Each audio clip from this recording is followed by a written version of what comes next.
Zainab Chaudry is with the Council on American Islamic Relations, joining us live tonight. As I mentioned a moment ago, a major sigh of relief. Your reaction to the arrest in this case, given the fact that for 10 months, so many in this community and across the country have been living in fear of this person? You know, we have been monitoring the developments coming out of Albuquerque over the last several days, and the community has been on edge. It's been a very difficult time for local Muslims, but also nationally, as our communities were anticipating to see how we could protect the safety and security of local Muslims.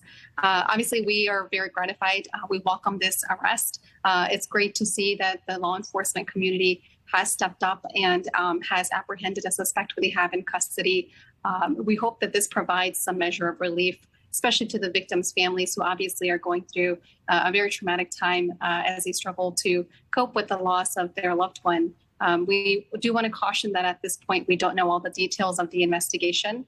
So we're still waiting to hear and learn more and understand what might have motivated this individual to allegedly have committed these horrific crimes. But we are hopeful, we are grateful for the law enforcement community for everything that they've been doing around the clock for the last several days, local, state, federal agencies who have been collaborating to apprehend the suspect and bring some measure of solace to the community. How does this type of hate, this type of violence impact the greater Muslim community across the U.S.? And as I looked at your website today, your group is urging vigilance, but also for Muslim communities to fearlessly and confidently continue to live out their faith. How do they do that? What is the broader message?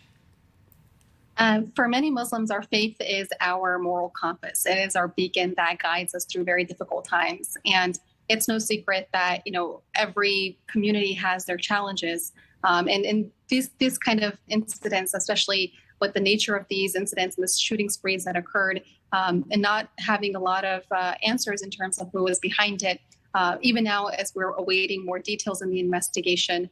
Obviously, like in these kind of moments, it's very important for the local community to feel supported, for them to know that they have elected officials. The governor had issued a very strong, solid statement in solidarity with the Muslim community, affirming that Muslims have a place in Albuquerque and New Mexico, and that is their home. But also more broadly, hate violence has no place in our society, whether it be intra-faith or interfaith. It's very important for us collectively as a community, as a society, as a nation to stand up together and to push back against any forces that seek to divide us along any lines. And so it's been reassuring to see the messages of solidarity amongst both Sunni and Shia communities as they pledge to work together to overcome any differences. But at the same time, we do want to express some caution because we are still awaiting more details in the investigation. And we hope that the community in Albuquerque is sleeping easy tonight and that their fear for the last several days has eased some. What more would you like to see at the federal level in terms of support to combat this type of bigotry? I think that investing in organizations and entities that are focused on building bridges of tolerance and mutual understanding is really imperative, especially in this political climate where we see many communities who are struggling with hate bias, not just within the Muslim community, but also beyond. It's just really important to demonstrate that solidarity and that leadership from the top levels of the government.